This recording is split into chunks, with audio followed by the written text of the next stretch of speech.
director has told us that vocational education is education for what? For skills.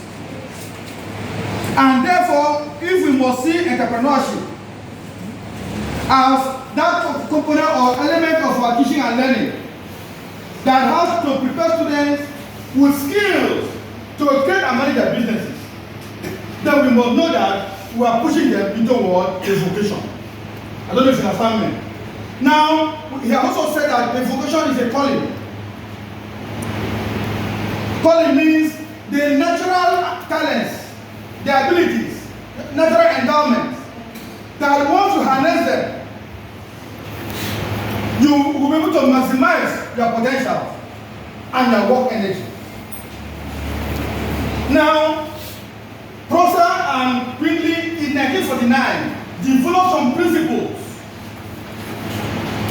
that will guide in the administration and implementation of a vocational education program. And because entrepreneurship is a skill-based program, we can also apply these principles to the teaching, learning, and administration of what? Entrepreneurship education. Now, when we apply these principles of vocational education to entrepreneurship education, this is how they're going to look like. One, that entrepreneurship education will be efficient in proportion as the environment in which the learner is what? Trained. It's a replica of the environment in which he or she must be what? Subsequently conduct a business. What does it mean? That if we teach students practical business techniques in the same conditions and manner which they are going to see in the legal market, that the effectiveness of that training will be based on the fact that the characteristics that were used in teaching business and the same characteristics that will do what they meet in the larger market. That if you train students to do business in a unique business environment that is the same as the business environment outside, that there will be that natural migration from what they were taught in school and what they are going to meet in the actual market place. That's the first principle. That the environment that will teach this entrepreneurship education should be in the same environment that the student will go and do what? Practice entrepreneurship. Two, effective entrepreneurial training can only be given when the training jobs are carried on in the same way with the same operation, the same tools and the same machines as in the entrepreneurial operation itself. Our friend talking about digital marketing. What number 2 is saying is that if we train students on digital marketing, for example, or photography, the same tools we use here should be the same tools that are used in the open market to do photography. Let us not go and use like what we do in the universities. We use mundane cameras that we can't even know who created them to teach photography. Meanwhile, they are not what digital cameras in the market. That was saying that the same tools we use to train students on entrepreneurship should be what the same tools they will go and see when they practice entrepreneurship. 3. Entrepreneurial education will be effective in proportion as it trains the individual thoroughly and specifically in the thinking and manipulative habits required in what? Entrepreneurship. This number 3 principle is looking at the entrepreneurial person. That an entrepreneur is different from an ordinary person. And therefore, when you train people on entrepreneurship, that is how to create business and manage businesses, that you must also look at the personal development of the person, the mindset of the person. That I told the director that there will be need for an orientation of the students on the importance of what? Entrepreneurship. We need to work on their mindset to appreciate the essence of teaching and learning entrepreneurship. And that for you to teach students entrepreneurship, you must be able to build their mindset, to accept it. So that in accepting it, they will not know the value of what? Learning entrepreneurship. 4. Entrepreneurship education will be effective in proportion as it enables each individual to capitalize his interests, aptitudes, and intrinsic intelligence in the learning process to the highest possible degree. This takes us to the concept of individual differences in education. That in a class setting, the intelligence level of students are different. Their talents are different. Their skills are different. Their interests are also different. And that in teaching entrepreneurship, you must have this reflection. Because inside your class, inside your entrepreneurship class, you have students that are fast learners. You have those that are slow learners. You must accommodate and manage all interests to ensure that no student is left behind. 5. Effective entrepreneurship education for any profession, calling, trade, occupation, or job can only be given to the selected group of individuals who need it, who want it, and are able to do what? To profit by it. We are teaching students entrepreneurship now because they do what? They need it. True or false? Because they need it. And because they can capitalize on it.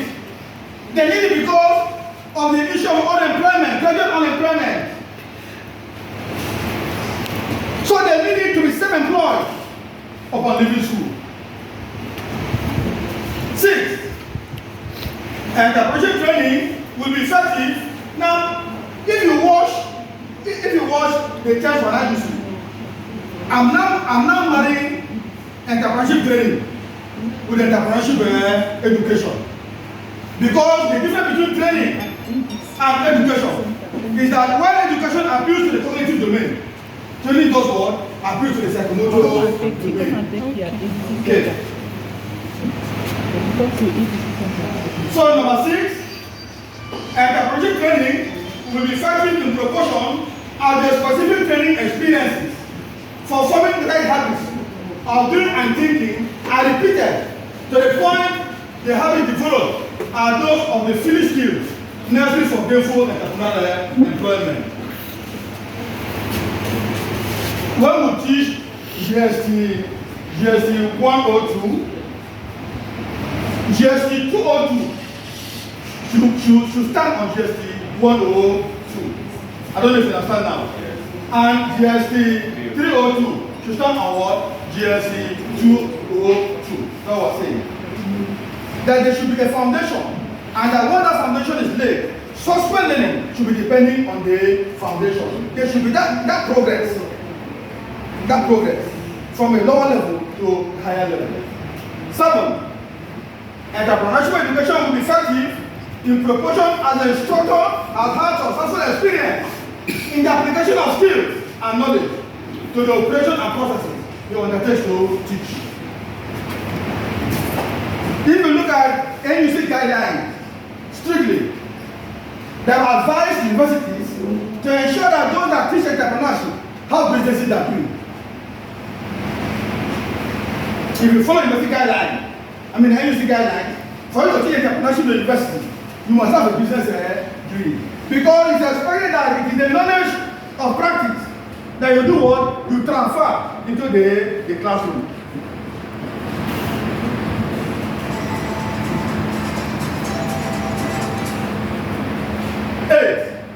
For every occupation, there is a minimum of productive ability which an individual must possess in order to secure or retain employment in that occupation.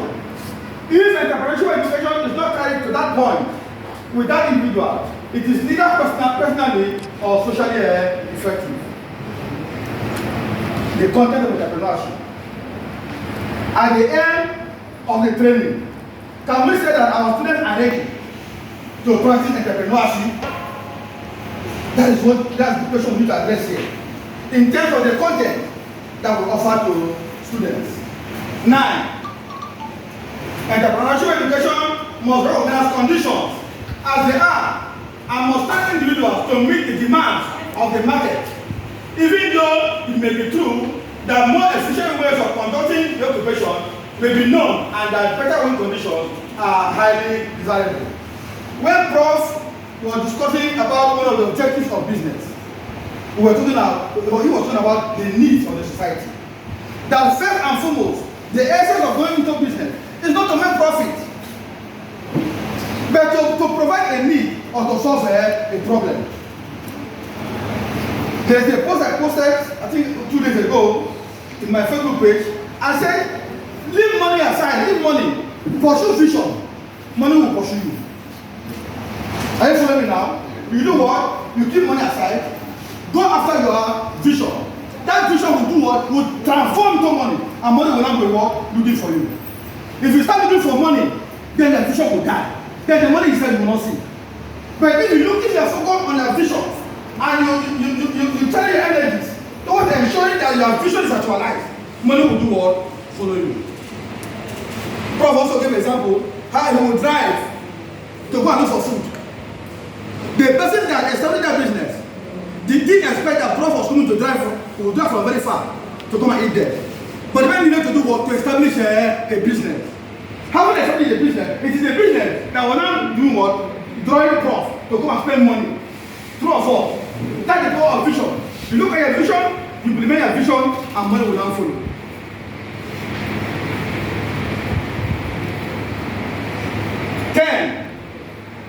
The effective establishment of process, habits, in any learner will be secure in proportion as the entrepreneurial training is given on actual business setups and not on exercises or pseudo jobs. I have said that before. If you want to train students on how to repair computers, give them actual computers to do what? To work on. I saw on Facebook how somebody was teaching Sunday school students how to use the mouse. They do the keyboard on paper. I don't know if you saw it. Yes. You saw it? Yes, I saw it. They drew this keyboard. They drew it on paper. They now use stone as the mouse. They were not doing like this. What we're saying is that if you want to train students on how to repair computer, give them actual work computers to learn. Learning by doing. Learning by doing. 11. The only reliable source of content for specific entrepreneurial training is in the experience of the entrepreneur. What we will teach the students working with the center will be based on our experience as entrepreneurs. The content we are going to teach will be based on our experiences as private business. 12. For every occupation, there is a body of content which is peculiar to that occupation and to which has practically no functional value in any other occupation. When we train entrepreneurs, we must make sure we train entrepreneurs as entrepreneurs. That is people that will have the ability to create business ventures, manage them, and ensure that they grow and succeed. 13. Entrepreneurship education will render efficient social service in proportion as it meets the specific training needs of any group at the time that they need it and in such a way they can most effectively profit by the instruction. What that means is that our students will not be able to render the economic service of entrepreneurship if they are not trained in the way they should be trained as entrepreneurs. 14. Entrepreneurship education will be socially efficient in proportion as in its methods of instruction and its personal relations with learners. It takes into consideration the particular characteristics of any particular group which it serves. Now, what do we teach students? How do we teach them? The kind of training we give them, if we give them theory, they are going to graduate with theoretical knowledge, true or false. But if we domesticate our training into practical, of course we all know that practical knowledge is long lasting than what theoretical knowledge. 15. The administration of entrepreneurship education will be efficient in proportion as it is elastic and fluid, rather than what rigid and standardized. The way we are going to administer entrepreneurship, it should not be static. That is why for me it is important that upon completion of this training, the input for the participant will be put in place so that there will be a new phase of EDC in Unica.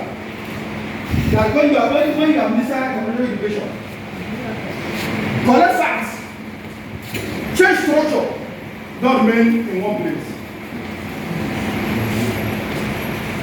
16. While every reasonable effort should be made to reduce the capital cost, there is a minimum below which effective entrepreneurship education cannot be given. And if the cost does not permit this minimum per capita cost, entrepreneurship education should not be attempted. Our colleague here, she shared her experience on how the center was being administered in terms of funding. Any program at all that is skill-based is expensive to run. True or false? It's expensive. And what we're saying here is that if there is no minimum financial release to implement the programs of education, even as suggested by the participant, we don't need to start it at all. In all, this set of principles should serve as guidelines for the design, development, and implementation of vocational entrepreneurship education. The more nearly an entrepreneurship education program can approach the full realization of these theories or principles in this operation, the higher the quality of the program will be. That if, as a center, EDC can try to implement all these principles, Unica is going to have a standard entrepreneurship program. Any attempt to disregard any one of these basic and fundamental concepts can only result in undermining and destroying entrepreneurship education program of the country. Entrepreneurship education is designed as an aspect of lifelong learning. Lifelong learning, that means you learn now and earn forever. You learn now, you live on that learning forever. For as long as you exist. A preparation for responsible citizenship, an instrument for promoting environmentally sound, sustainable economic development, and an approach to alleviating poverty. So teach students entrepreneurship to get something doing so that we can reduce poverty. The unprecedented rate of unemployment among graduates of Nigerian universities has necessitated the introduction of entrepreneurship education in the nation's higher education system. The introduction of entrepreneurship education was aimed at inculcating in the students the necessary skills and competencies for equipping the individual to live and contribute to the development of the society. This is the core mandate of vocational education. Hence, the root of what? Entrepreneurship education. Okay? There are so many.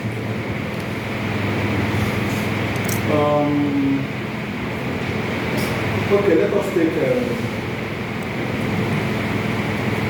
the root of entrepreneurship education. In just 1 minute, I will just summarize this session just 1 minute.